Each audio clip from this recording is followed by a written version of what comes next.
about the speaker. Rather, I invite Professor Nadeem Rezvi, and let me introduce Professor Nadeem Rezvi to you. He is a well-known professor from History Department of Aligarh Muslim University. He did his PhD from Aligarh, known as one of the best departments of history in the world, I guess, at least the top department in India. And he did his PhD in medieval Mughal period, and his main interest is on medieval Mughal period, and he has written two books, as Medieval India, Religious Movements and Institutions in Medieval India, and Religions in Indian History. He has authored 50 or above 50 papers in reputed journals.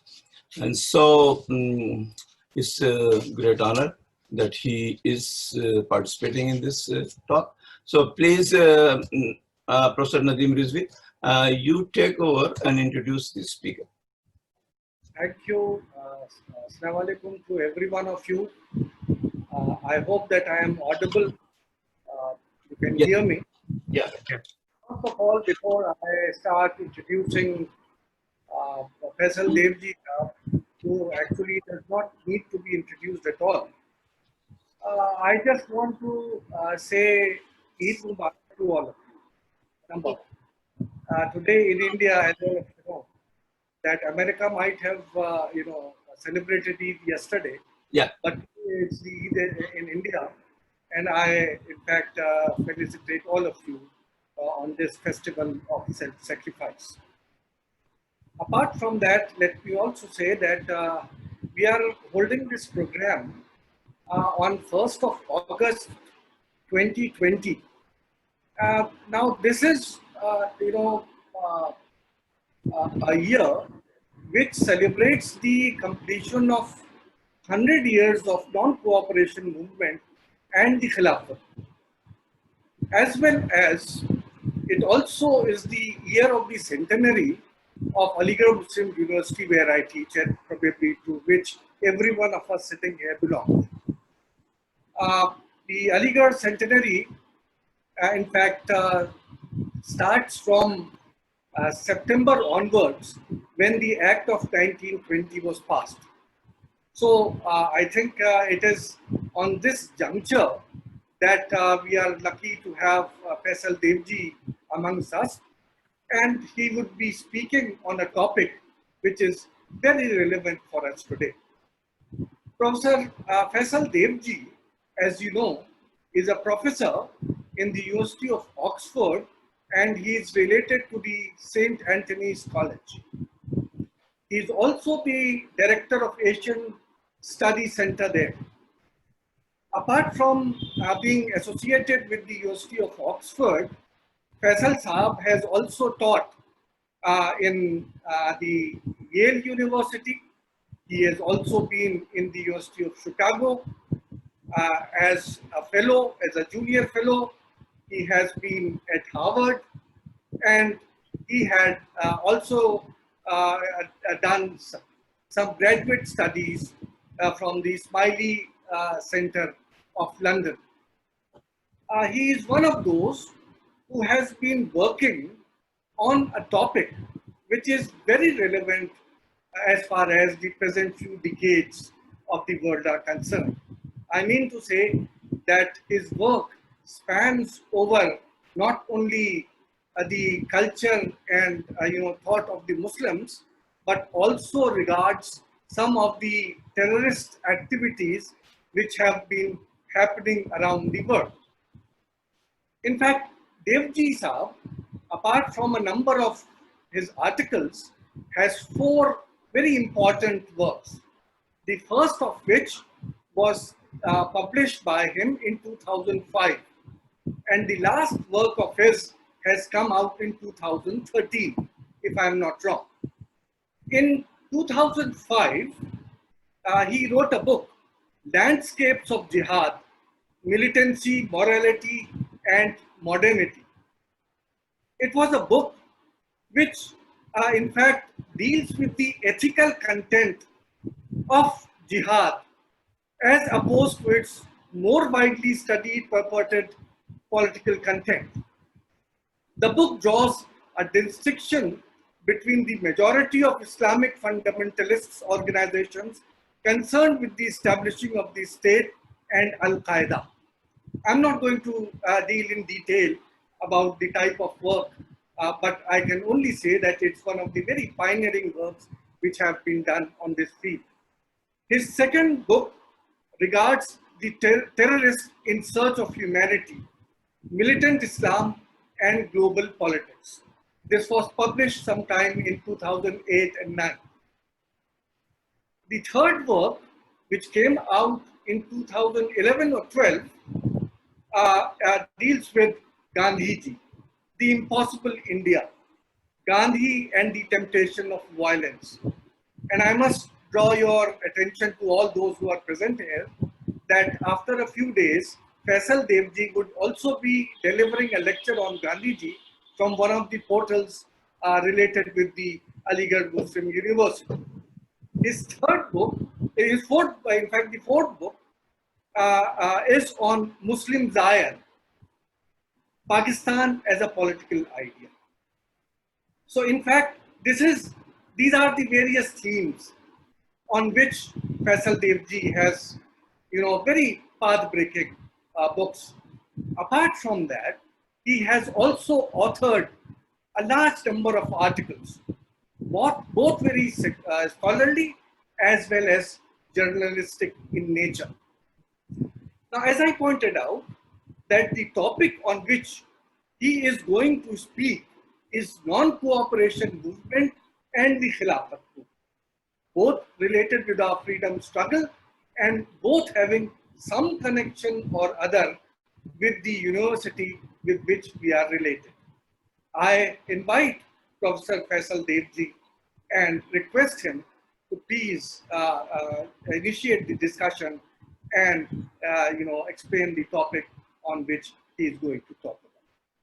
Professor FaisalDevji. Thank you very much, Professor Razavi, for that very generous introduction. Let me begin then by saying a few words about how the Khilafat movement in particular has been understood by historians and indeed in public life, both in India and Pakistan. It has been seen, as you know, as a pan-Islamic cause arising out of imperialism. The Khilafat movement addressed the defeat of the Ottoman Empire during the First World War. And the Ottoman Empire, it is one indeed of three such movements. The first being the Ghadar movement, as I'm sure you know. Ghadar, the word itself that was used for mutiny, as in the Great Indian Mutiny or War of Independence of 1857. So the Ghadar movement was international, like the Khilafat movement. Its aim was the freedom of India, but it involved activists from the United States and Canada, through the Middle East to India, Afghanistan, and even beyond. And Ghadar was part of a kind of activist ferment that was global in scope at the very beginning of the 20th century, which took as its model anarchism.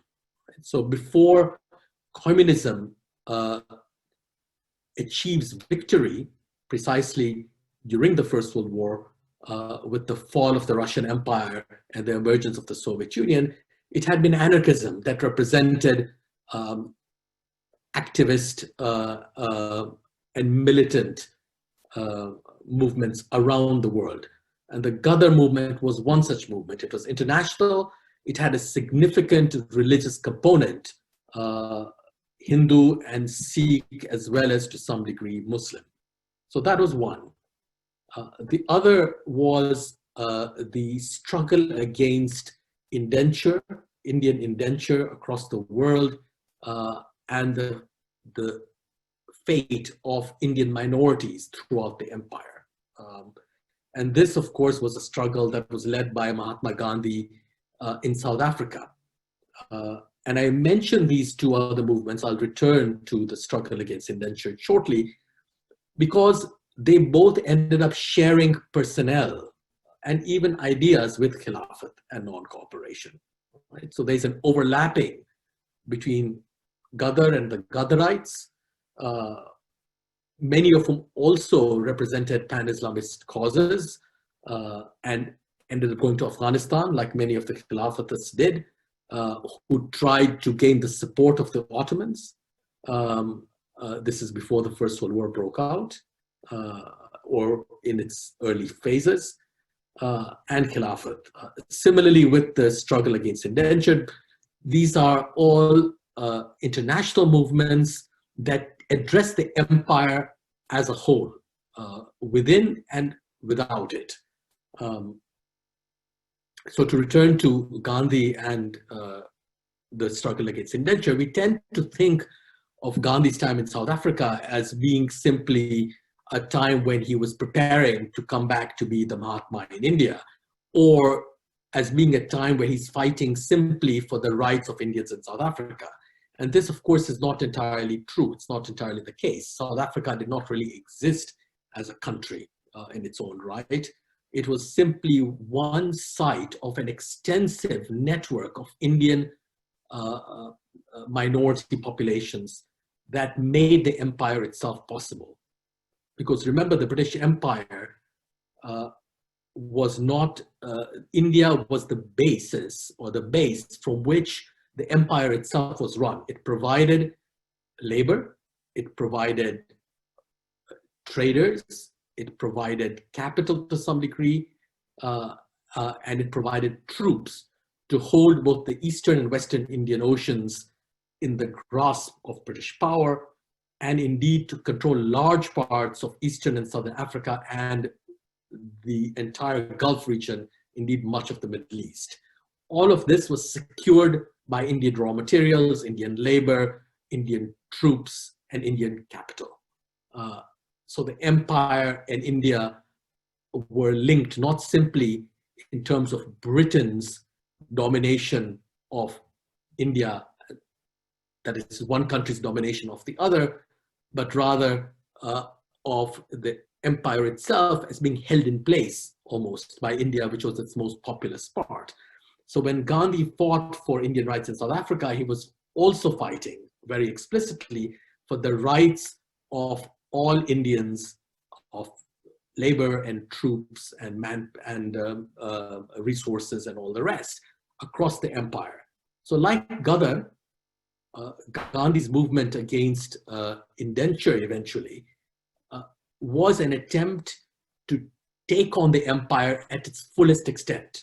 It was not simply about England and India, because Gandhi, like the Ghadarites, understood, they realized that in order to achieve freedom, you would have to address the empire as a whole. You couldn't simply address it in one of its parts, because its power depended upon its vast expanse. So it is the empire's international reach that allows for both Ghadar and Gandhi's movement against indenture. Indenture, remember, is the successor of African slavery.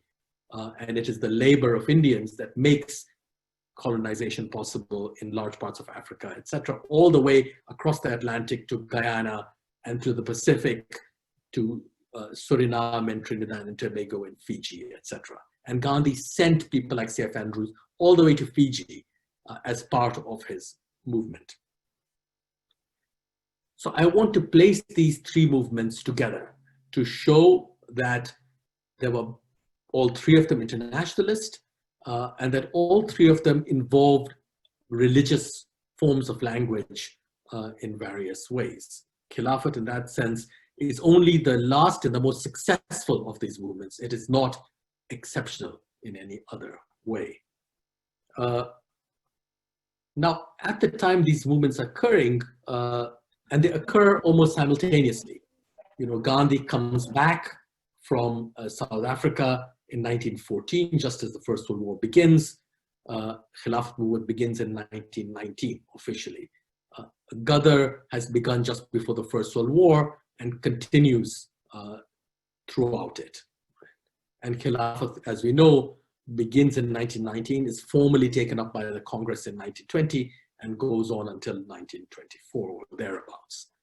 So these are three movements which are close together in time and deal with the same vast expansive space of the empire.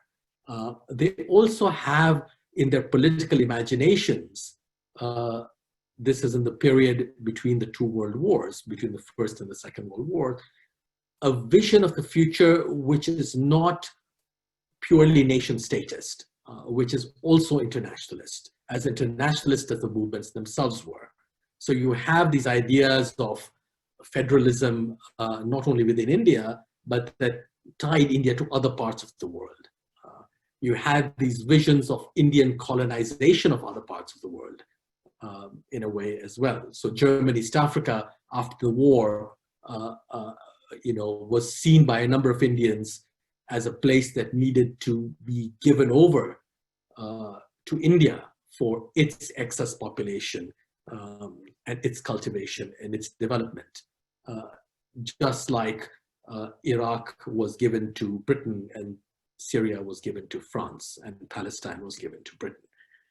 So I just, in mentioning these details, I just want to lay a kind of groundwork or lay out before you a landscape in which Khilafat has a context that has to do with more than itself.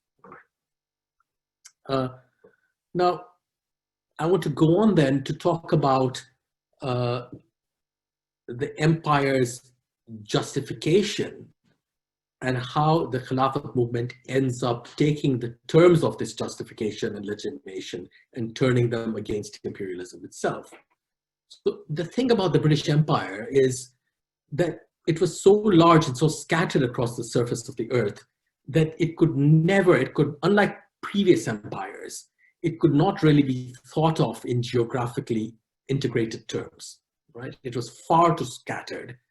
It could only be thought of in what the German jurist Carl Schmitt called humanitarian terms, right? So the British Empire, unlike say the Ottoman Empire, which was contiguous, which was land-based and contiguous, there were no bits of it which are separated by other territories from other bits of it. The British Empire had to be justified in humanitarian terms in two particular kinds of ways. One way in which humanity comes to define the legitimation of the British Empire, of course, had to do with the fact that the British thought that their civilizational mission was to defend humanity and to protect oppressed elements of it. Right? So precisely because the British Empire could not be legitimized in democratic terms, it had no consent, it had no direct consent of its subjects, it had to be legitimized in humanitarian ones, which is why you have the constant rehearsal of and reiteration of law and order as a benefit or a gift of British rule, of the abolition of sati, of the abolition of the prescription of child or widow remarriage, of the abolition of jihad, of the abolition of sanguinary Islamic punishments, Sharia punishments, etc. Any number of things you can adduce. The origin of this idea of legitimation, of course, comes from the abolition of slavery in the early 19th century. The British abolition of slavery is not only their greatest humanitarian duty, as it were, but it at the same time allows Britain to break the law itself, to break international law and impound ships that they suspect are carrying slave cargo. Right? So their humanitarian task takes them well beyond the law as it existed in those days. So humanitarianism comes together with breaching or breaking practices that had previously been recognized, or rules and regulations and laws that had previously been recognized as sacrosanct.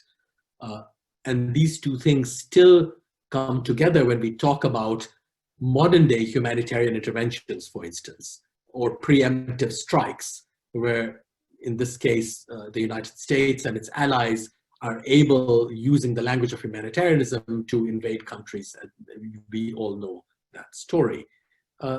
So what I'd like, and I mentioned that, of course, because a great many of the categories and political terms that define international law and rights and actions today all come from the British Empire. They have an imperial history behind them.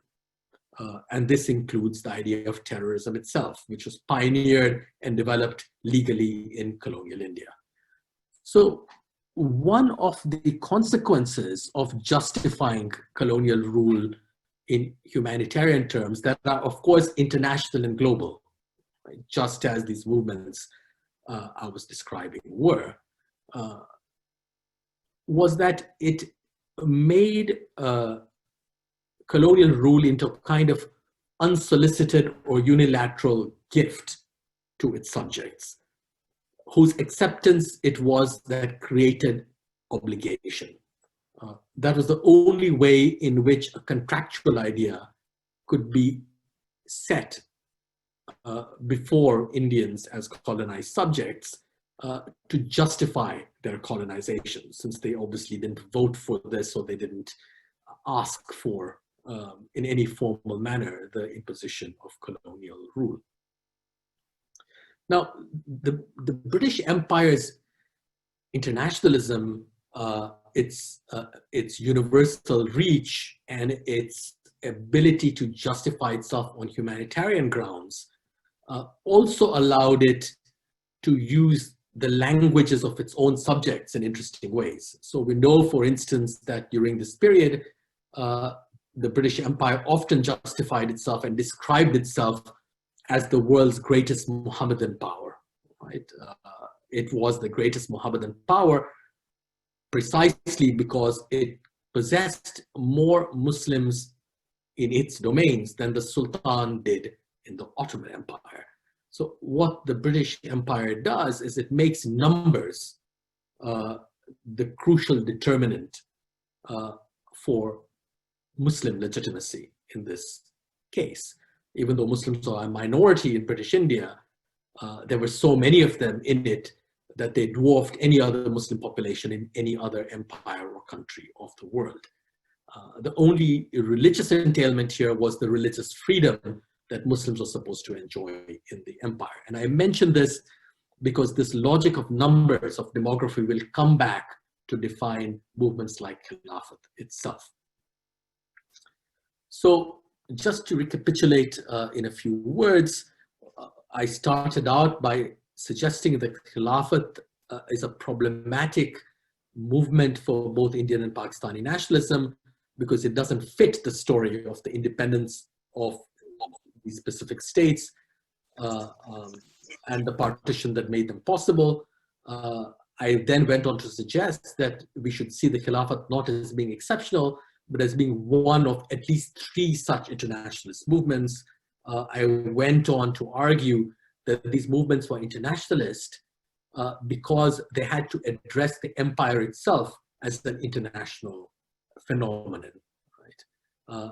And then I continued to make a brief argument about how the British Empire was justified in its sheer global expanse.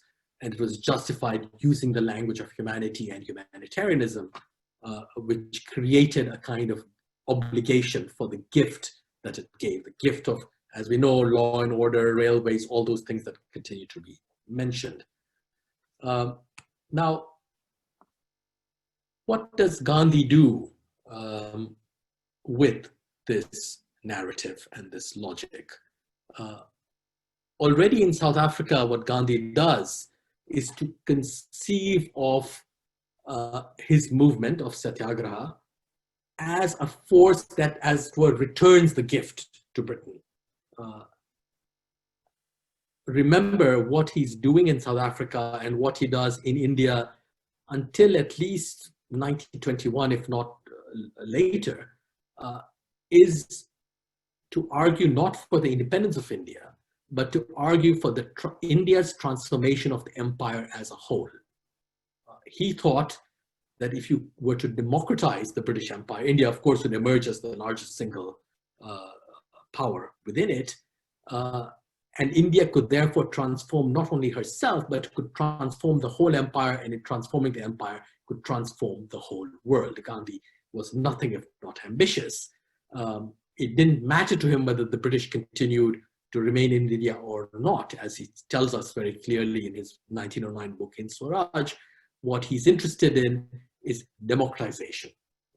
He's interested in non-violent democratization, and he conceives of this as a kind of return of the gift the British claimed to have given their subjects. He returns the gift by saying, look, we will sacrifice ourselves for you in your wars. Thus, Gandhi's activism in the Boer War, as you know, in South Africa, as well as in the Zulu War that followed it, leading ambulance corps and the like. This was a participation in wars that he did not approve of. Indeed, in both cases, he was on the side of the Boers and of the Zulus, not of the British.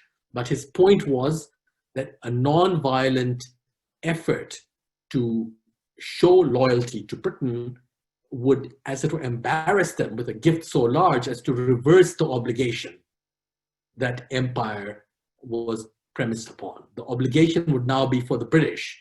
It was the British who were obliged to acknowledge the independence and freedom of their subjects. So this was a form of radical loyalty, which Gandhi brought back with him from South Africa to India, because recall that in 1918, he was recruiting troops for the First World War, right? Indian troops to be sent to Mesopotamia and to France to fight in the war. Again, he did not believe in this war. He did not necessarily think that Britain was even on the right side of this war. That was not the issue. The issue was something else altogether. Now, this language of what I'm calling radical loyalty is also deployed by the Muslim leaders of the Khilafat movement, and I will come to them in a short while. They too never claim to abjure British rule altogether, but they rather claim that the British have been the ones to forsake their obligation and their contractual relations with Indians. And therefore, it is the British who owe something to their Indian subjects and not the reverse. So this is what I'm calling a kind of effort to return the gift, to transform the gift economy, the obligation arising from a gift, a humanitarian gift that had gone some way towards legitimizing, at least in popular terms, the British Empire. Now, let me move on to what Gandhi does with Hindu-Muslim unity when he comes to take over the Khilafat movement. So Khilafat, we know, is a movement that has a history that goes back some way before the First World War. There had been a degree of sympathy with other Muslim populations in other parts of the world on the part of Indian Muslims. But they don't go back that far. During the mutiny, for instance, we know that the British, who were allied with the Ottoman Empire in those days, got the Ottomans to issue a fatwa. They got the Shaykh al-Islam to issue a fatwa urging Muslims not to revolt against British rule. At that time, the rule of the East India Company. And of course, Indian Muslims gave no heed to this call at all. So it is not correct to say that Indian Muslims were always, in some kind of thrall to the Ottoman Empire, or always had the betterment of the Ottomans and their Muslim brethren in other parts of the world at heart. They did not necessarily. This is quite a recent move, but it's only in the early 20th century, that sort of pan-Islamism becomes institutionalized in a specific modern way. I'm thinking in particular of the medical mission that was sent out to Turkey in 1912 and 1913 during the Balkan Wars, where Indian Muslims gave a great deal of money to send doctors out to Turkey who were there to treat the Turkish refugees who were coming from the Balkans, because the Ottoman Empire lost that war, and who even proposed setting up colonies, different towns in Anatolia for these Muslim refugees, which would bear the name of towns in northern India, Saharanpur and these places, Azamgarh, etc., from which the donors would have come. So, Muslim donations were solicited from India to resettle the refugees coming from the Balkans. So this is one of the earlier moments of modern pan-Islamism, in which India and Indian Muslims were at the for which Muslims were at the forefront. With the coming of the war, you have some degree of ferment, but you have loyalty. So we know that a disproportionate number of Muslim soldiers fight for the British against the Ottomans in Mesopotamia. And there are 2 or 3 attempted mutinies, not particularly important ones, and for causes which are not necessarily pan-Islamist causes. There are different kinds of causes which we can discuss later on. It's only after the war that Khilafat really takes off. It's not during the war. The war is not really a problem. The vast majority of Indian ulama issue fatwas in its support, because of course they see the Ottomans as having broken their compact with Britain and of initiating violence. So the important point to note here is that pan-Islamism is a relatively recent phenomenon, and secondly, that it is not during the war that it really takes off. It's after the war. It's 1919 when it becomes clear that the Ottoman Empire, at least its Middle Eastern domains, are going to be split up along with their Muslim shrines and be taken over by Britain and France in particular. It's at that point that Muslim leaders turn to Gandhi and ask him to lead this movement.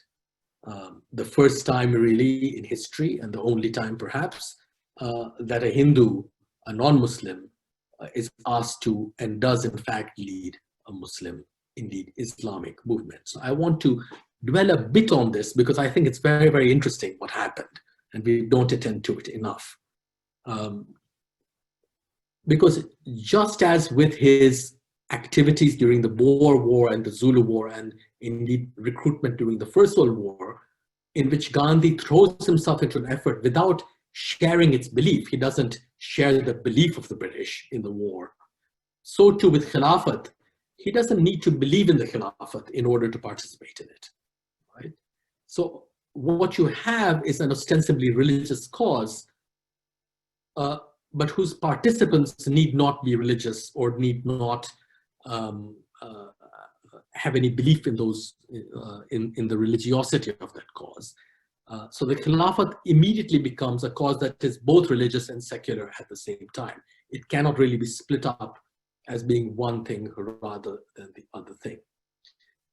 So how does Gandhi come to be leader?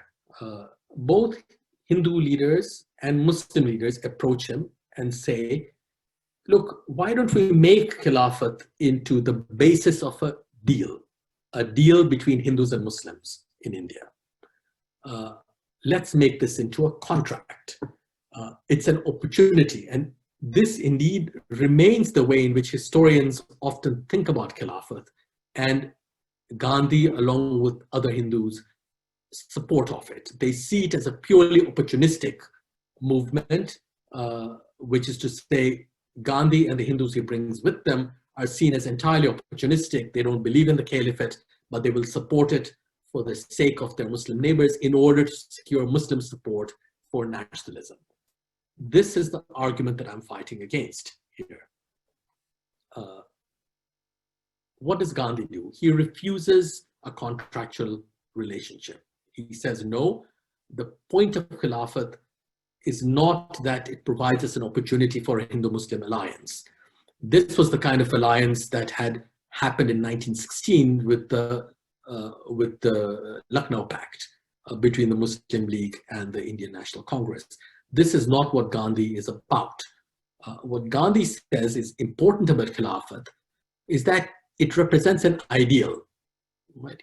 It precisely cannot be folded into the language of ordinary politics, which is all about self-interest. Because what self-interest are Muslims advancing by supporting the Caliphate outside India? What are they going to gain from this? They devote their energies, they devote their time, and they devote their money, large amounts of money, to the Caliphate without ever wanting to become subjects of the Ottoman Empire. Right? So for Gandhi, the religiosity of the cause of the Khilafat, which he of course doesn't believe in, is important precisely because it represents what he calls idealism. It cannot be folded into everyday political rationality, which is all about self-interest and instrumentality. Right? And Gandhi, as you know, is all for the ideal. So he thinks that if Hindus support their Muslim neighbors, they will also be hitching their wagon to an ideal and therefore idealize their own politics as well. So Khilafat is an opportunity only in this sense, that it allows for the idealism or the idealization of Indian politics generally, whether or not you actually believe in the Khilafat.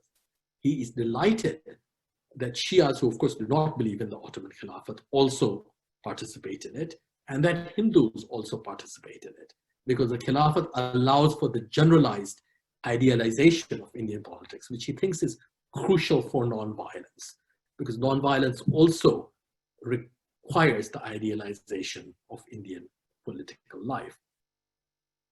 So he refuses a contract. He says, look, Hindus and Muslims cannot engage with each other on the basis of a deal. You know, you give us one thing and we'll give you another. So both Hindu and Muslim leaders who had approached Gandhi had suggested, look, if you support us, said the Muslim leaders, we will be willing to give up cow slaughter. And the Hindu leaders said the same thing. We as Hindus will be willing to support the Khilafat if they, the Muslims, give up cow slaughter. And Gandhi says, on no account, national unity is not the matter of a deal. It is not a contractual matter, because a contract presumes two parties who are held in place by their interests, which are transient by definition. They are never permanent. And once those interests change, then the contract falls apart. He's also against contract because, of course, this is how the colonial state operates. It holds itself up as the neutral third party. It makes a virtue out of its very alienness in order to define Indians as interest groups who can only relate to each other through the state itself, through the colonial state itself. And Gandhi was always very concerned by the violence entailed in this kind of relationship, this three-party relationship where Indians could never deal directly with each other. They had to go through the state, through the mediation of a state, in order to achieve a contract, because it was the state that guaranteed that contract. And as you know, this is the way in which liberalism works in general all over the world. Gandhi is against this. He thinks it only perpetuates violence. It perpetuates the strength and reiterates the strength of the colonial state. And it does so by maintaining Indian interest groups in a state of permanent enmity. Because think what happens when you go to court. You have an enemy, you go to court, the case is resolved whether in your favor or against, and that's it. There's nothing more you can do about it. The last thing that happens is reconciliation. So what contract and the neutral third party that guarantees it does is to A, construct interests, construct Indians into interest groups defined by various kinds of property, either physical property or even your religion itself as a form of property, or your caste as a form of property. And secondly, it forces them to engage with each other only through the state and not directly, and therefore maintains them as rivals. And this is what Gandhi called divide and rule. Divide and rule was not necessarily an intentional practice by the British. It was part of the structure of the liberal state itself. Right?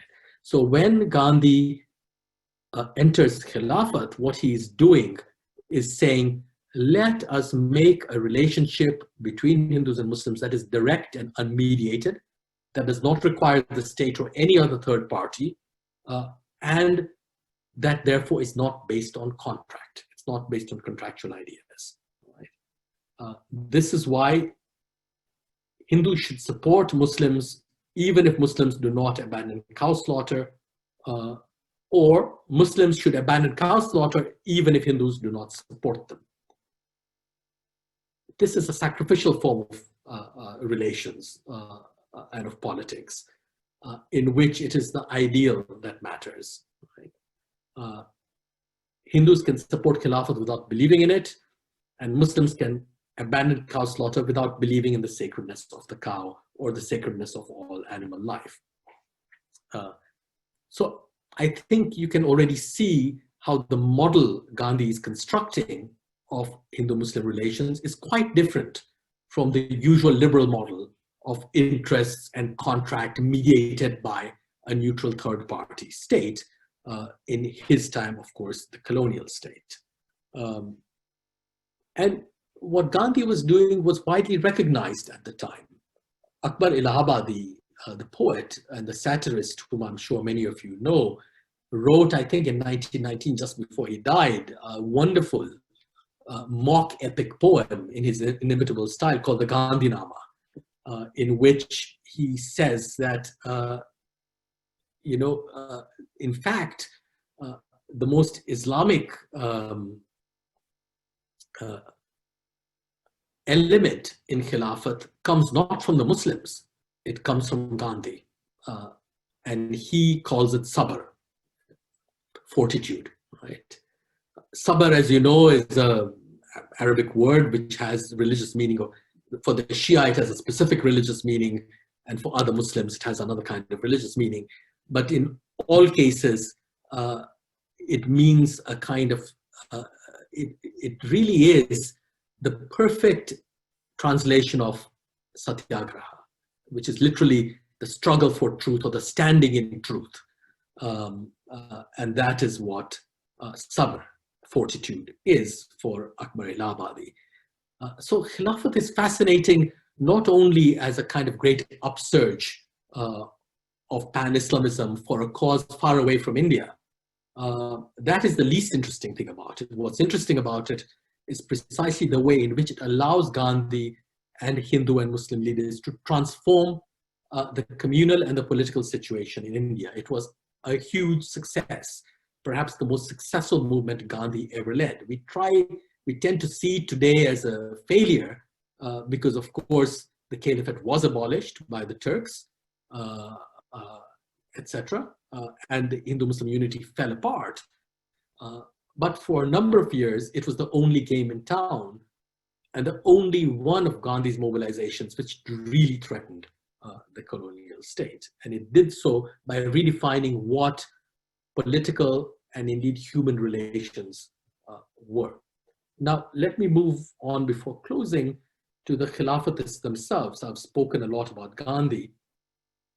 The Khilafatists, among whom, of course, are the Ali brothers, Muhammad Ali and Shaukat Ali, Maulana Azad, very important, probably the great ideologist of the Khilafat movement, and many other people.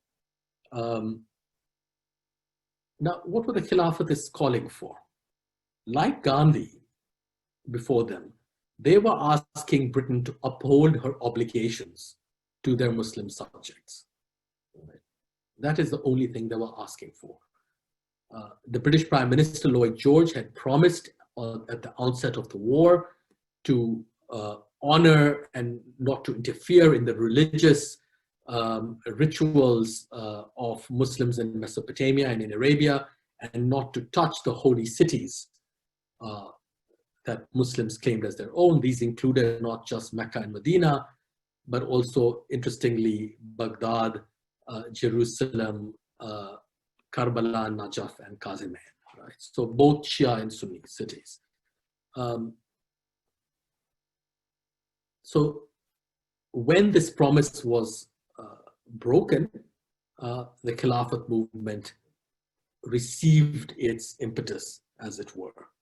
Again, let me stress that the Khilafatists were never proclaimed themselves to be against the First World War itself.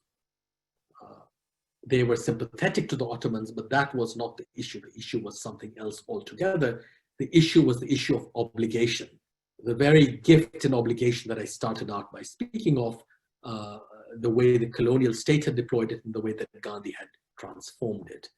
So like Gandhi, they were arguing on the basis of what I'm calling a radical loyalty.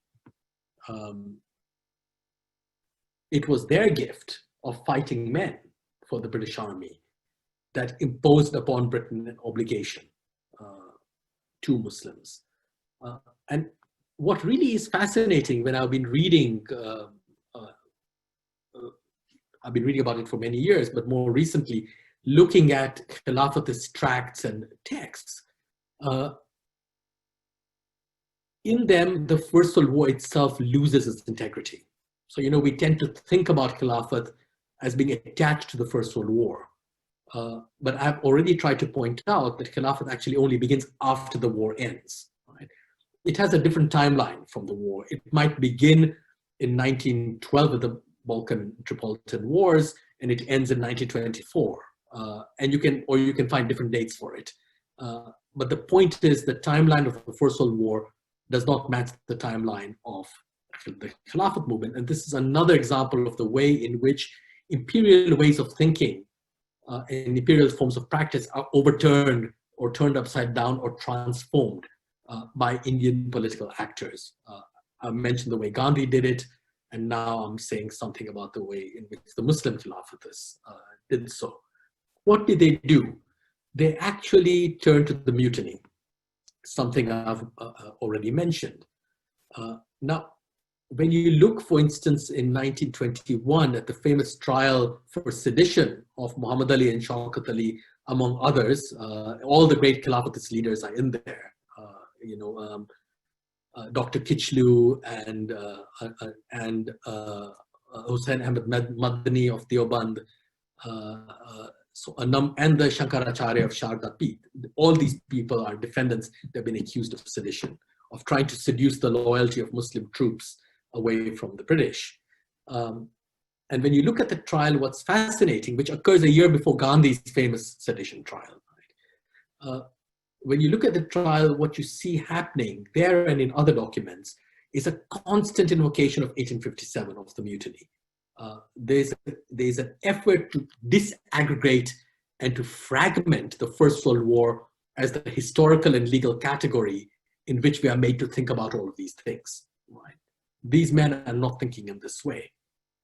What they're doing is saying that 1857, what happens is that the East India Company is removed for its crimes and its sins, and the Mughal Empire, of course, has also fallen for the same reason. What the British do when they, what the British Crown does when it takes over de jure rule in India is to make a kind of agreement or compact with India's different religious groups, Hindus and Muslims and others. And they do so through the Queen's Proclamation of 1858, which guarantees equal treatment and religious freedom for all, right?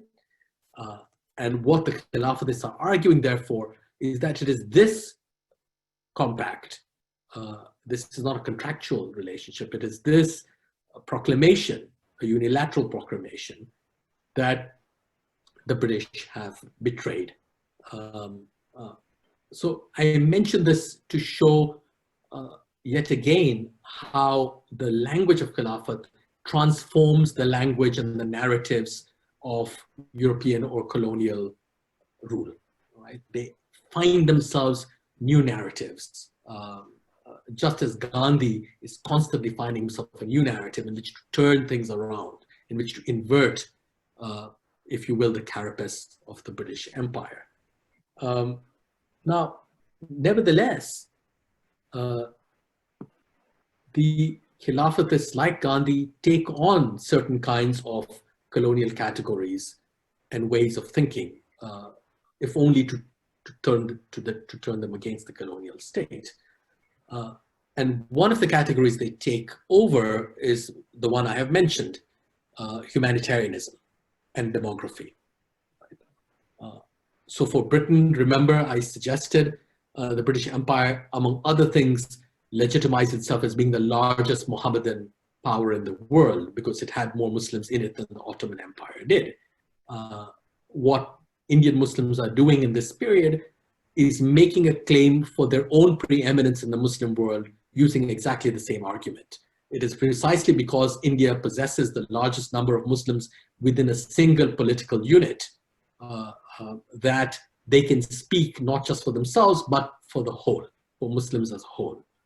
So rather than seeing the Khilafat movement as a movement that sacrifices India's interests for the interests of Muslims abroad, what's happening in it is that the interests of Muslims abroad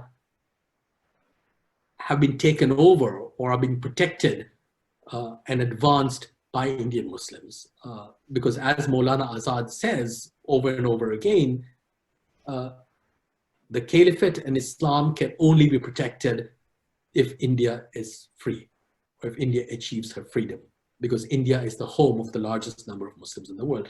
Now, the reason I'm harping on this, of course, is to show you how, again, just as when I was describing how it was that a religious movement like the Khilafat could also be a secular movement because it included Hindus in it.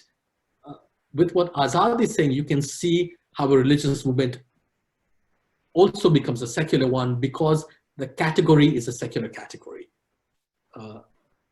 It is the demography, it is the sheer numbers of Muslims who live in India that makes them the spokesmen for Muslims all over the world. And that makes India, a place in which they are a minority, nevertheless, the great site of struggle and experimentation for the entire Muslim world.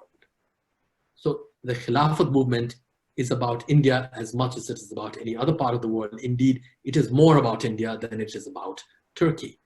Another reason why it begins only after the war, not during the war against the Ottoman Empire, in which Muslim soldiers in their tens of thousands, hundreds of thousands participated.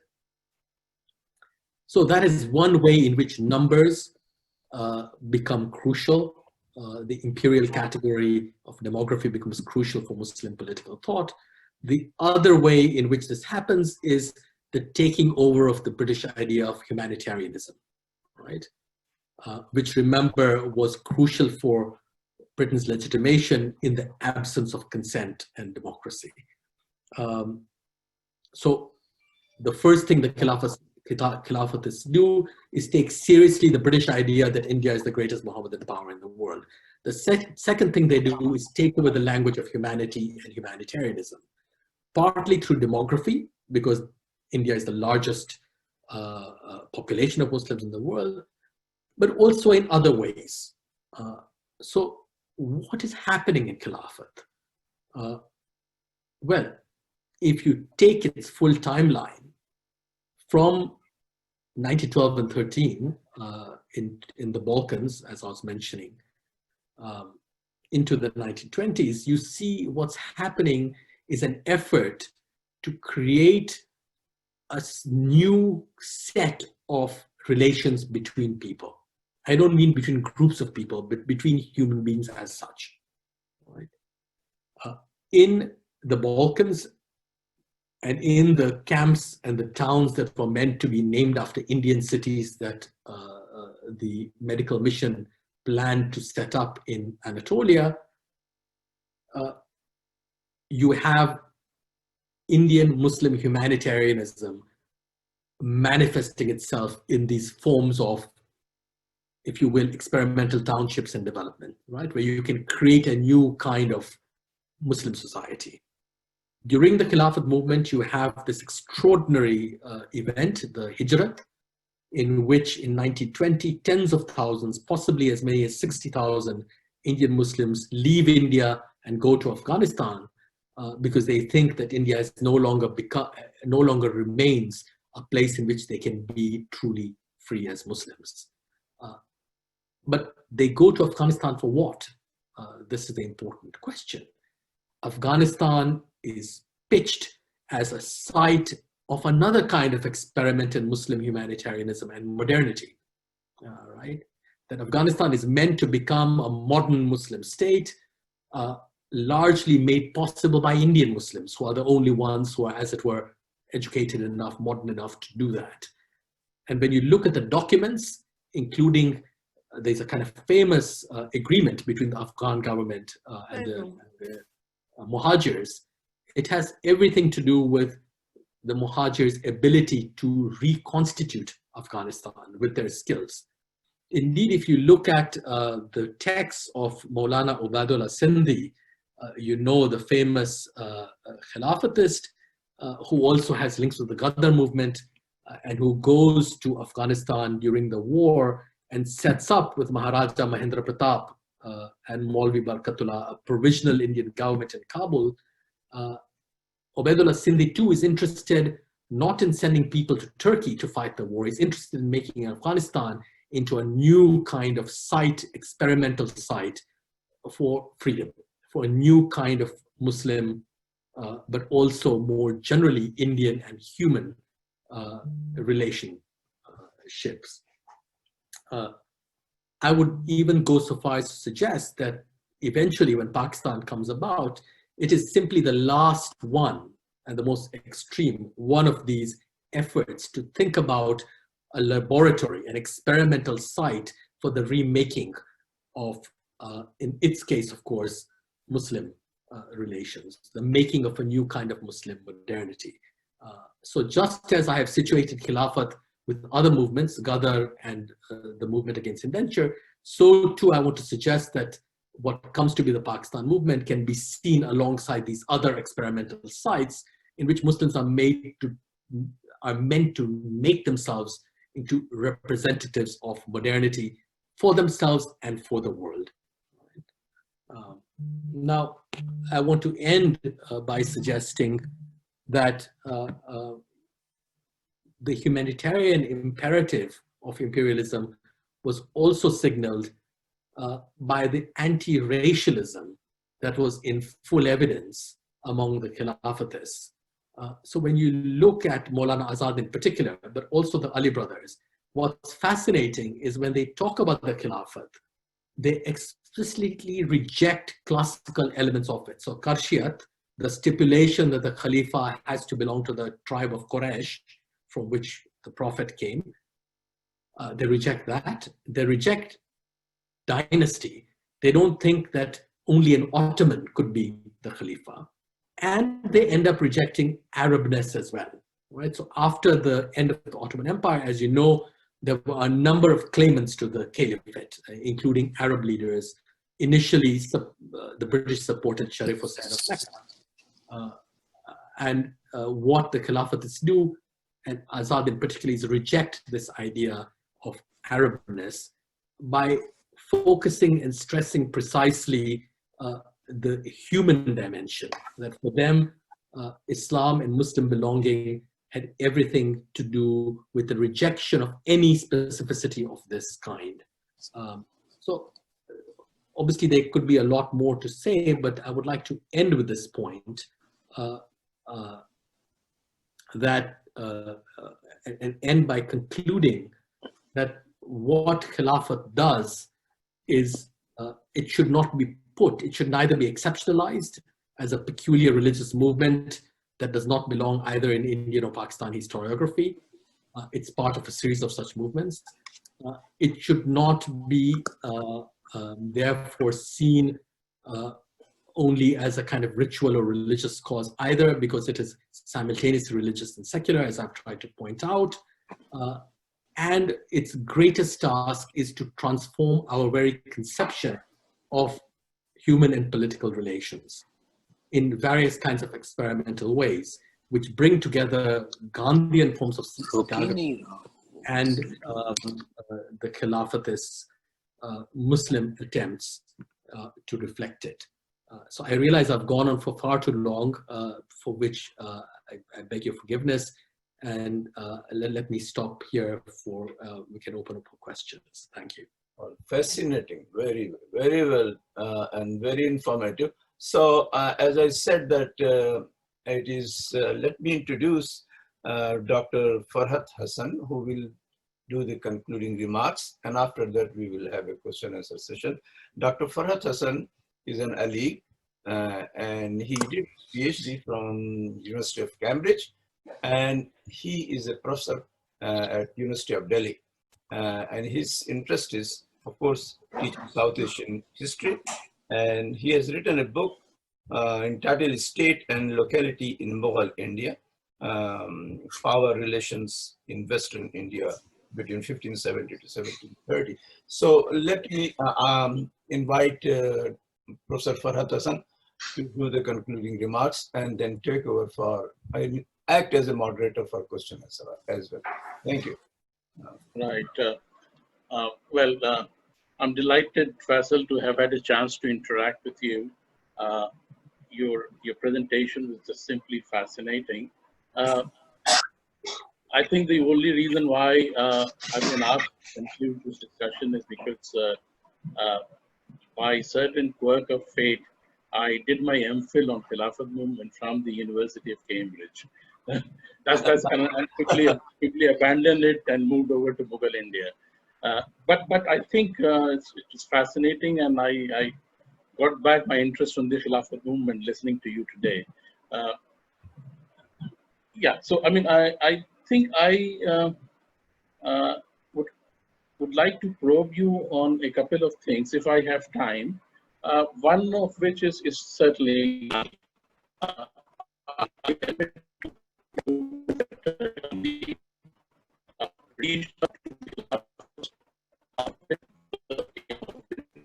to push away the state and develop a framework of politics which is not instrumental. I want to know as to what happened to that kind of a paradigm after 1924. Because after 1924, the character of Indian national politics is one in which the state is the core. The colonial state, or even the national movement, is contesting to capture the state. So the dominant trope of political advancement, the dominant mechanism of political negotiations center on the agency of the state. So are you then suggesting that Gandhi's vision had political relevance only until 1924, and after that it becomes increasingly irrelevant? That's one question that I had in mind.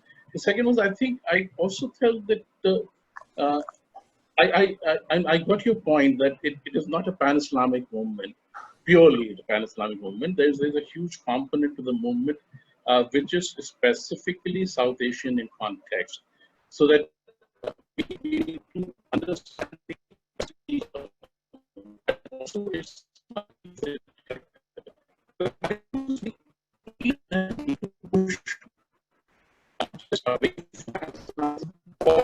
the rhetoric of nationalism and focus on the contradictions within the Indian social structure, to look at the spaces that are ably negotiated by leaders like Gandhi to become. Makes sense. I'm sorry to interrupt you. Your voice is breaking. Oh, sorry. I don't Faisal, Faisal, were you able to? Were I making sense to you? Was I audible to you? I heard the first question, but the second one, there was too much disturbance, so I didn't quite. The second, Faisal, the second question. The first one, please go ahead. Okay. Yes. Well, thank you very much for those comments. I mean, I think that You're right that Gandhi increasingly has to compromise with the idea of a centralized state. When you look at Hind Swaraj, he's really deeply suspicious of such a thing. Because unlike Nehru, who famously in his Discovery of India describes the two Englands, there's the England of John Stuart Mill and liberalism on the one hand, as the England that rules India on the other. And he wants England to be truer to her better self. Gandhi thinks these two are the same. He thinks that the liberal England is made possible by the colonized India and vice versa. Right? So he's deeply suspicious even of the liberal state. And he's much more interested in revolutionizing and transforming relations within society, social relations. He thinks the state can only do that with great violence.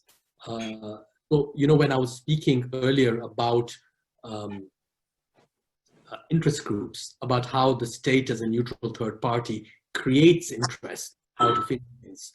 And interests, of course, only have meaning in terms of property, either physical property or, as it were, mental property, your religion or your caste or your region or something. He thinks this effort to turn Indians into interest groups that can only relate to each other through the state is violent by definition, because it perpetuates, as I said, enmity and expands the strength and force of the state. But he also thinks this because no society can base its relations only on interests. So what Gandhi is really keen on is the fact that, one thing, property does not define social relations in India, certainly in his time, partly because of our poverty. Right? So interest groups can only arise among those Indians who have an interface with the colonial state and its institutions. Secondly, social relations in general, not just in India, must rely upon sacrificial forms of practice, whether it is the mother who will make a dish for her child which she herself does not like, so that very small form of sacrifice, to someone willing to sacrifice their lives for lovers or family or friends or indeed your country. The entirety of social relations are held together by big and small forms of sacrifice in Gandhi's view, which are necessarily disinterested. They are not based on interest, and they are necessarily altruistic. And he thinks that it is these things that make for the stability of society. No one actually lives in society without killing their neighbors because they are afraid of the police. That is not what stops us from doing things. It stops some people from doing it. What stops us from doing such things is because all social relations are fundamentally, in Gandhi's view, based on virtues, on non-violence. And I will end with a particular example which Gandhi ji gives from the Bhagavad Gita. Right? The Bhagavad Gita is a text which is about a war. Right? The good side, the Pandavas, and the bad side, the Kauravas. And Arjun enters the battlefield with his divine charioteer, Lord Krishna, and Krishna has to persuade him to fight, etc. You know the story. And so in Gandhi's commentary, he says, look, even an evil army, like the army of the Kauravas, of Duryodhana, can only hold together, like any army, by the virtues of bravery, courage, and most importantly, self-sacrifice. Soldiers sacrifice for each other. That's the only way soldiers can be, right? So even evil is based on goodness. The task of goodness, therefore, is to withdraw itself from evil, which is what Gandhi calls non-cooperation. So non-cooperation is an act of withdrawing virtue from evil so that evil will collapse. Right?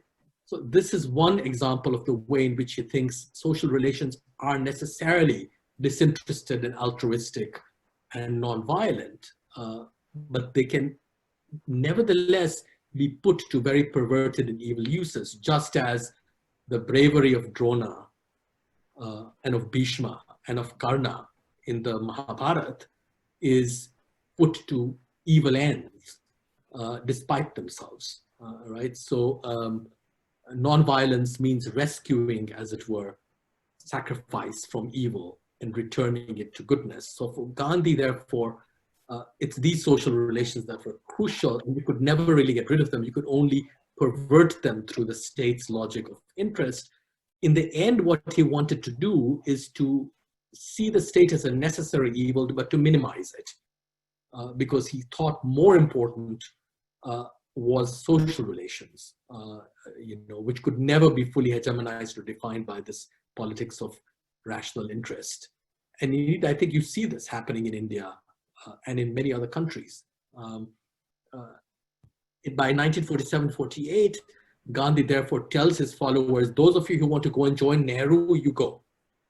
Those of us who remain, those of you who want to remain with me, we shall do constructive work. Constructive work is his solution to the problem of the state.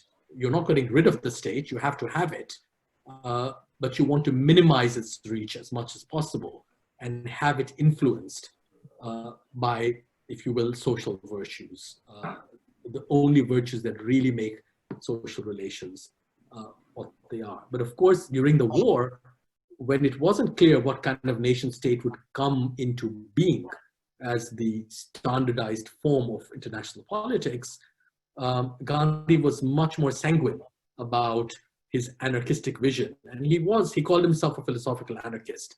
You can see him as the last great figure and the greatest of them all, of what I was describing as anarchism, except Gandhi's anarchism is not violent, unlike the anarchism of his peers. Thank you, Faisal Saab. And Razi Bhai, we have some questions lined up. You want to? No, go ahead. Okay, so the first one is Dr. Syed Amir. So please ask the question and refrain from making comments, and please be brief because we have already run out of time. Please. Thank you. Amir Bhai, go ahead. But it's hard to not to speak a little. Yeah, go ahead, Amir Bhai. Thank you very much for the talk. And, looking in hindsight after a century, the movement, Muslims, doesn't seem to make much rationality.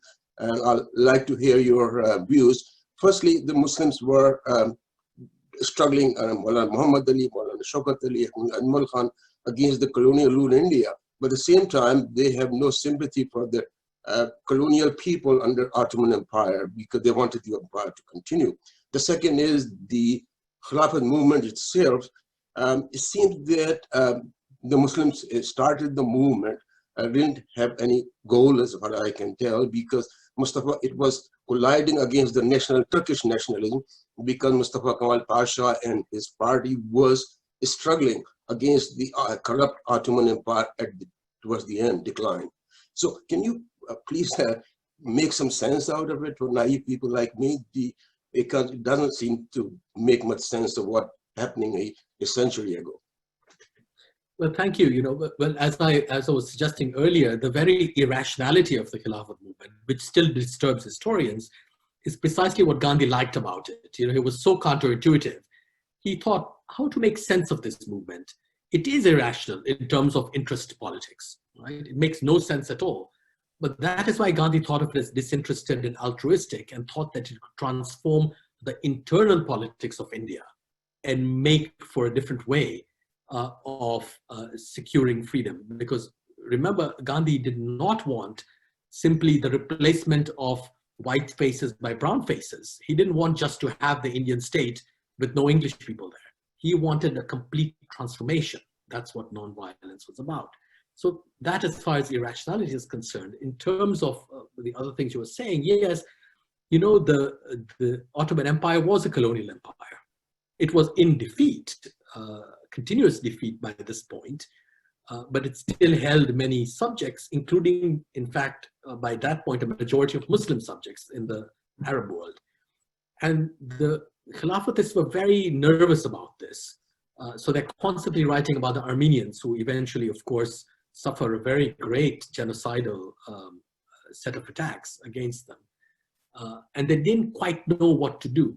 But what I find interesting is that they never go so far in their defense of the Ottomans as to excuse this kind of violence. So when you look at the poems of the period of Muhammad Iqbal, Allama Iqbal, for instance, what's fascinating about them is that they're all, none of them are about great Ottoman victories. There were some such victories. They're all about how Muslims, specific instances in which Muslims and Christians, for a large part, actually behave well towards each other during these battles, right? About a Muslim young woman giving water, not just to Ottoman soldiers, but to enemy soldiers as well. About a mufti refusing the expropriation of Christians and Jews in a certain part of the Middle East.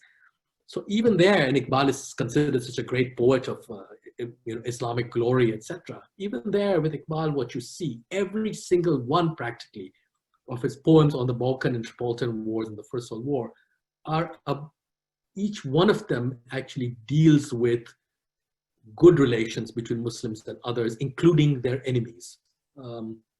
So they're all in these ways quite concerned by the evil of colonization. Iqbal, remember, constantly talks even about Arabian imperialism. He compares British imperialism to what he calls Arabian imperialism, and he wants what he wants to happen to Islam, he thinks this could happen in India, is that it should free itself from what he calls the stamp of Arabian imperialism and make itself into something quite free. With Mustafa Kemal Pasha, the Ataturk, again, what I find interesting is, though the Khilafatists are against him insofar as he ends up abolishing the Caliphate, he becomes a great hero for Muslims in India. So it shows you how Muslims in India are not, in fact, so attached to the Khalifa as a theological figure. If they were so attached to the Khalifa, they wouldn't be so attached to Mustafa Kemal Pasha immediately afterwards. He was called Ghazi, of course, he called himself a Ghazi. And no less a person than Iqbal, as you know, sings the praises of the Ataturk and even justifies the abolition of the Arabic alphabet and the recitation of the Azan in Turkish, not in Arabic, which was happening for a time. He doesn't like it, but he says there is legitimacy for this. So in all cases, you have situations in which these Muslim thinkers are really attuned to the making of a modern Islam. What does that mean? What might that look like? And for that, you could have the Ottoman Caliph, but you needn't have him. You could just as easily have the man who abolished the Caliphate, right? So this is yet another example of the way in which the religion and the secular come together in such an interesting way. Thank you, Faisal Saab. So in the interest of time, let's move to the next person. Mr. Bhatt has a question. Bhatt Saab, please go ahead. Unmute yourself, please. Okay, so if he's not there, he has a question. Thank you, sir. Bhatt Saab, please go ahead. Thank you, sir, for giving me the chance to ask something. Sir, actually, while studying the movement, Khilafat movement, can we interpret that the same movement became the reason for separation from the mainland India of an Islamic Pakistan, in the process unleashing tremendous separation mainly upon the ethnic Punjabs? And the second question that I have to ask is that, can we say the subsequent murder of Gandhi in India was also an indirect fallout of the Khilafat movement?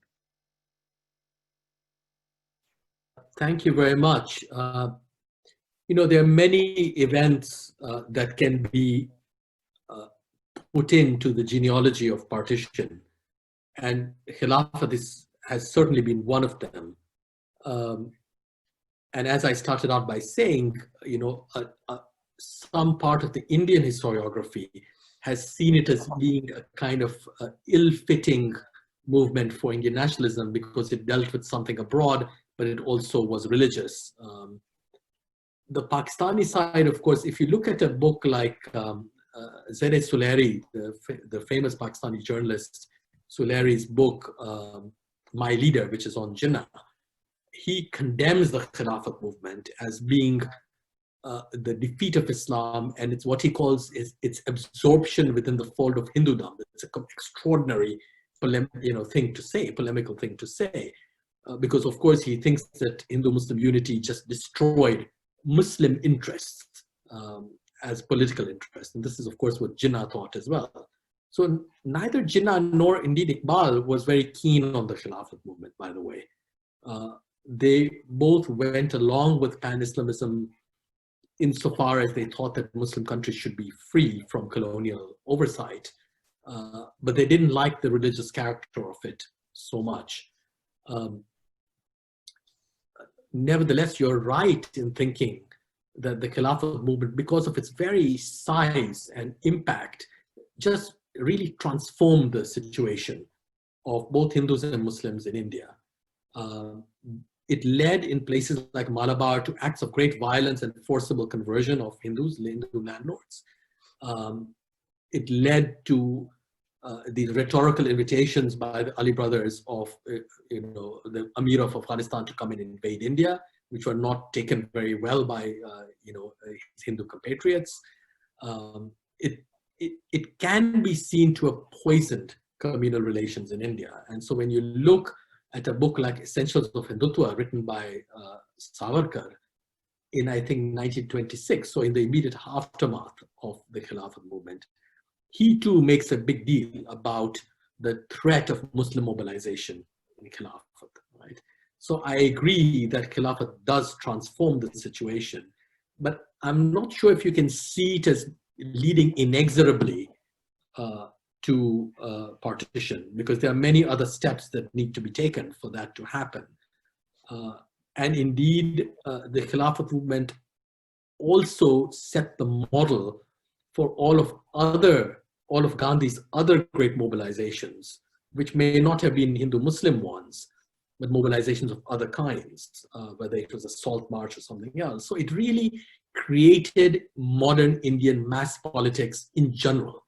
And I would argue it created mass politics both for India and for Pakistan, because it was the first instance of genuine mass politics in the entire subcontinent. So if you leave aside the Hindu-Muslim issue, which, as I've tried to suggest, was actually very creatively dealt with at the time. At the time, Muslim leaders abandoned cow slaughter, by the way. The last time they had done this was during the mutiny of 1857, when the Mughal emperor forbade the slaughter of cows. That was the last big example of Hindu-Muslim unity. And 1920, 1919, 1920, is the next one, right?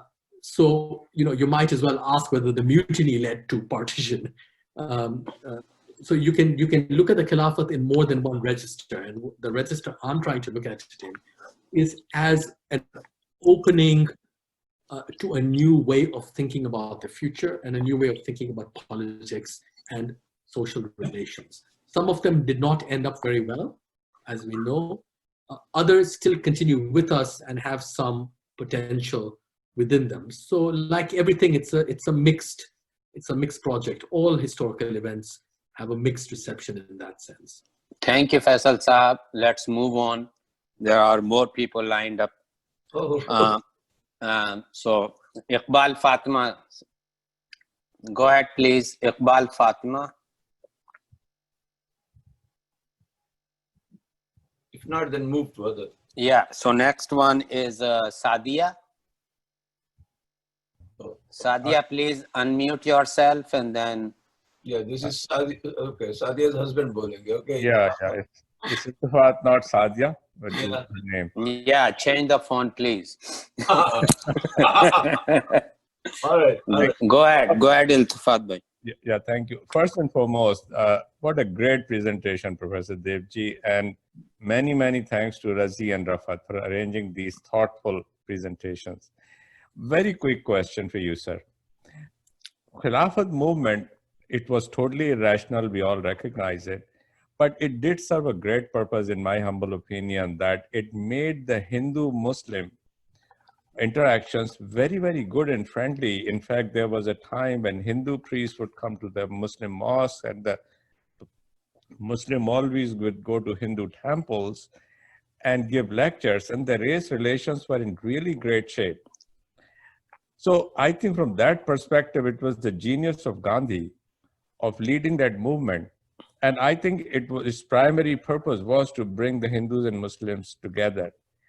What do you think happened that beautiful time just kind of stopped? Was it the British Empire which sowed the seeds for the differences between Hindus and Muslims? Because they feared that if these two groups get together, their time in India is very limited.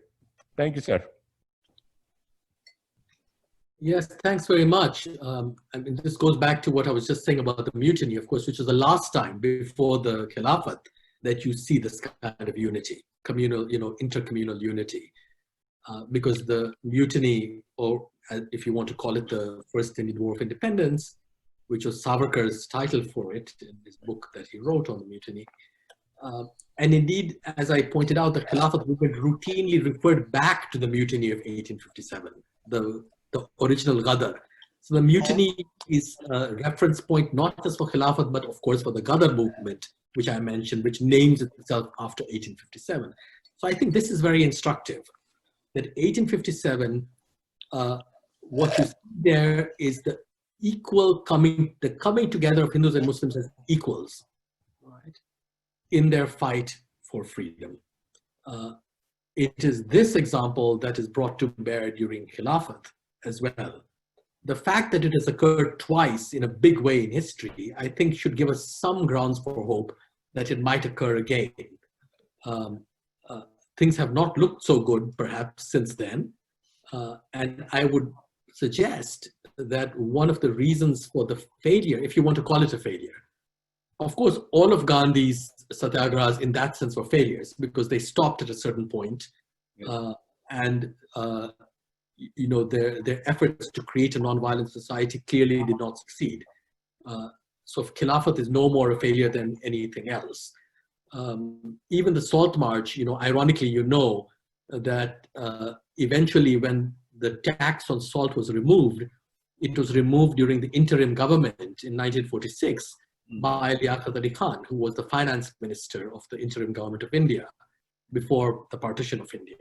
So eventually, ironically, it was the Muslim League that took the tax off the salt, which is what the Salt March had been about, notionally. Yeah. So what I would say, in other words, is that it's the very success of a rational liberal politics in which you have the third party state and interest groups and all that have pushed people into forms of violence. And this is as Gandhi himself saw it. But he also saw that there is always a potential for something else. That even at times and in incidents that look very dark, you have hope, right?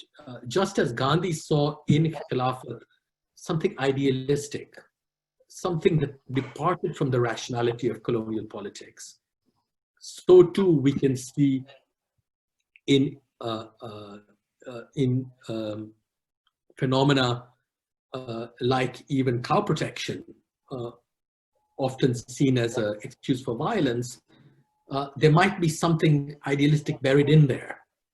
After all, if you don't take it as being pure hypocrisy, the desire to have another kind of moral relationship with the non-human is important.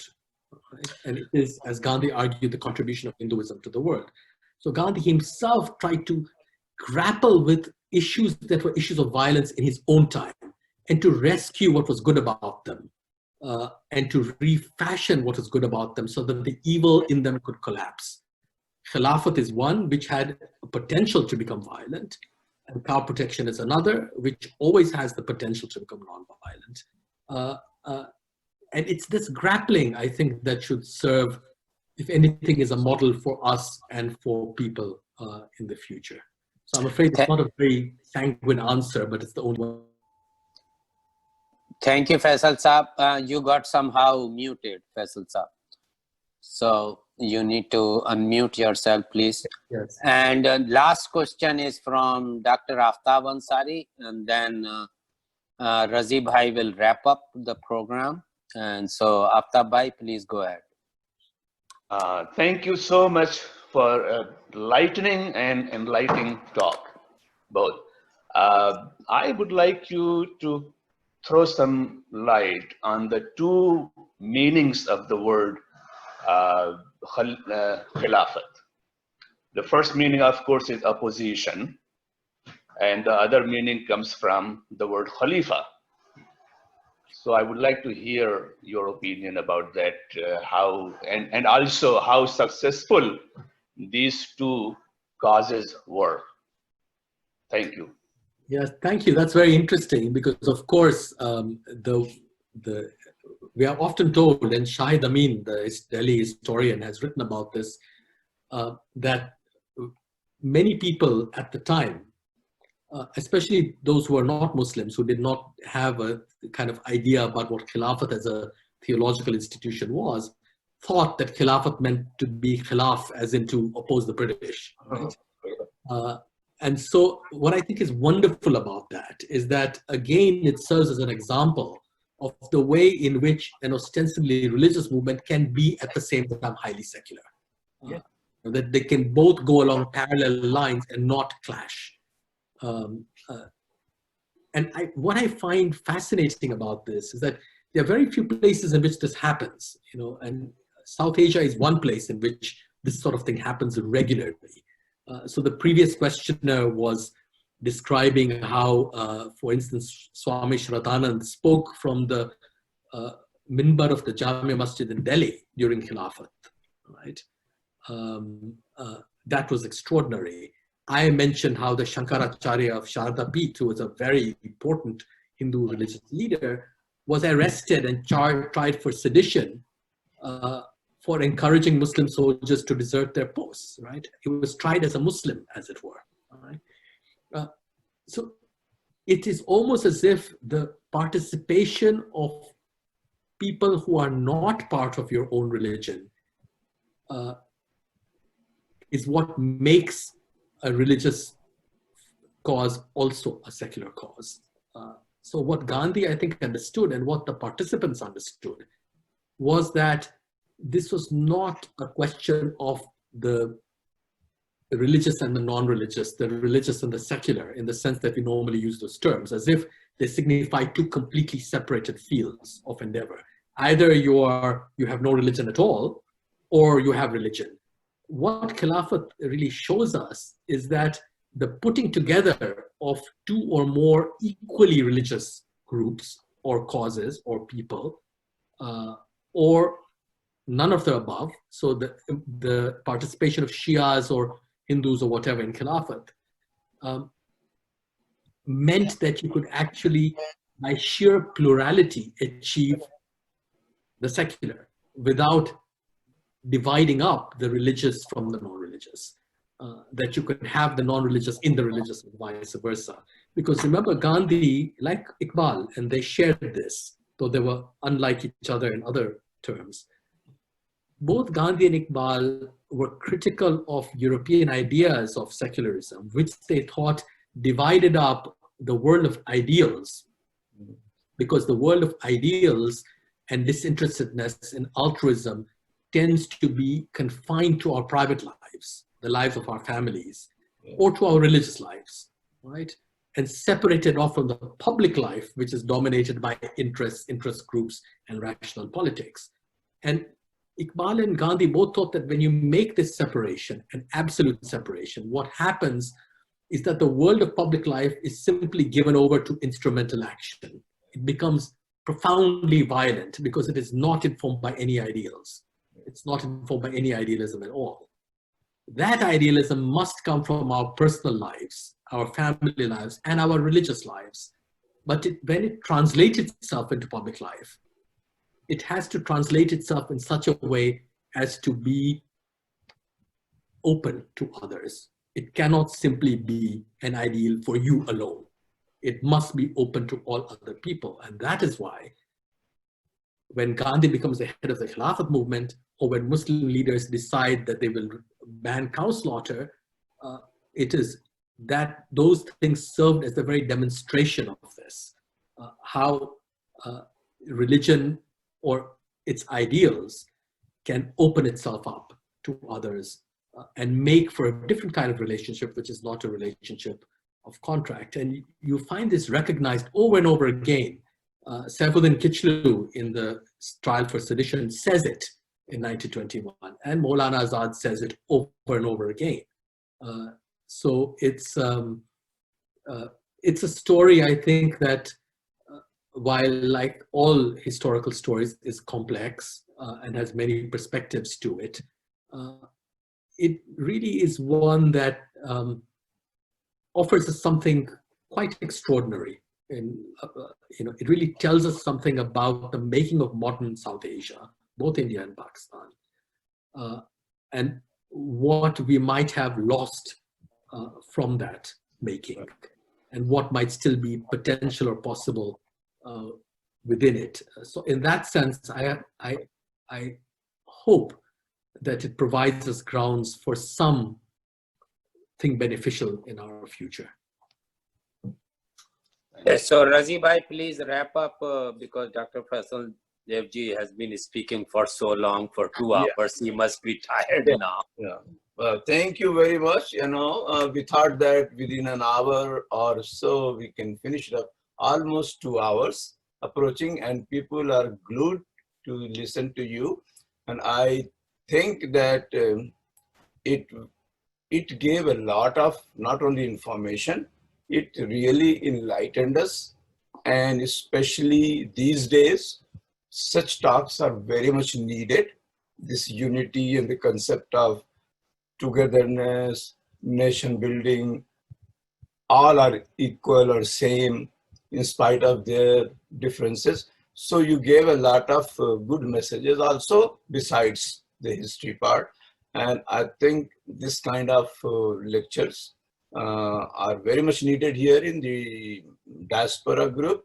Of course, we are saying that, Washington DC diaspora people, they're here, but I think there are a lot of people from India, and I'm not sure how much from Pakistan or from Pakistani background, but at least my friends from Pakistani background, a lot I can see here. Very fascinating, and thank you, Dr. FaisalDevji from this Washington side, and thank you, Nadeem Saab and Farhad Saab for being part of us, and please keep being part of us. As the coming 4 weeks, you are going to have similar lectures, one from Professor Akil Bilgrami from Columbia University, and then Zoya Hassan from JNU.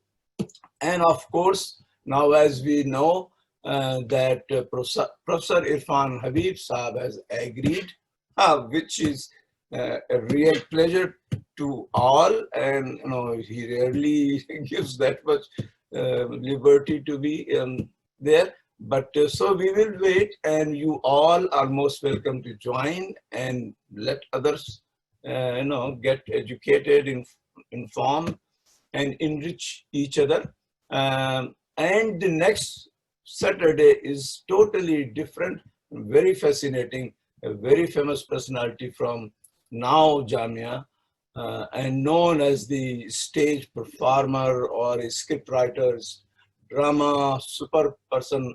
Danish Iqbal is going to be our guest and fascinating us with classical Urdu nazme, especially with Parchaiyan of Sair, Ek Ladka of Akhtarul Iman, and Ode Se Aane Wale Bata of Akhtar Shirani. So you can imagine he is a very popular figure. So naturally next week we are enjoying him and with you. And thank you very much. Thank you very much. It was really fascinating. Hopefully people are given a lot, and they must be tired and must be hungry also. It is 2 p.m. here. Okay. And also, Everyone. Thank you, Rafat. Thank you, Faisal, for taking care of. Thank you so much. I'm gonna to disconnect everyone. Okay. And please join the next Saturday. You Thank can you. disconnect. You can. Yeah. Thank you.